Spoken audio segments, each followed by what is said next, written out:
திரு ஜெயபிரகாஷ் காந்தி. இல்லை, first of all வேந்தர் has got power to convene vice chancellor meeting இப்போ, because is a வேந்தர் இப்போ. பட் இந்த டைமிங் எல்லாம் பார்க்கும்போது கண்டிப்பாக there is lot of politics behind first. அடுத்தது ஒரு ஈகோ ப்ராப்ளம். இப்போ தான் ஒரு துணைவேந்தர் மாநாடு நடத்தியிருக்காங்க. என்னென்ன பண்ணோம், அதாவது துணைவேந்தர் அமைப்பதற்கான நிறைய பல்கலைக்கழகத்தில் துணைவேந்தர் இல்லை, அதுக்கு அப்பாயின்மெண்ட் பண்ணுறதுக்கான முயற்சிகள் எடுத்துக்கணும் அப்படின்லாம் நம்முடைய முதலமைச்சர் பேசியிருக்காங்க.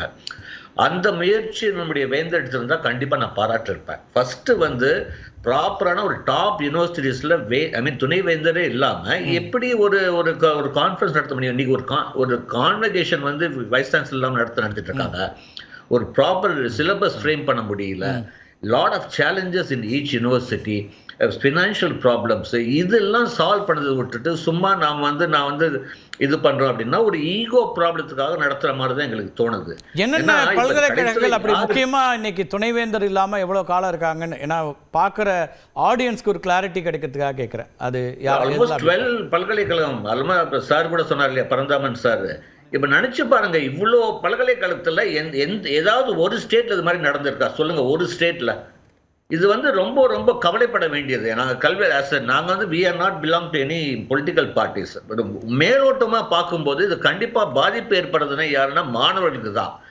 இந்த difference of opinion is widening between the higher education department, government of Tamil Nadu and the governor. இது இருக்கக்கூடாதுன்னு நாங்கள் சொல்கிறோம்.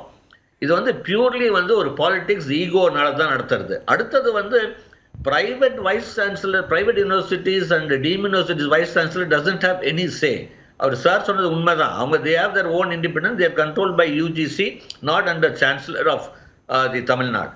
ஸோ இப்போ இதெல்லாம் பார்க்கும்போது இது எல்லாமே just only to மேலோட்டமா to reinitiate that he has a power, he is a chancellor.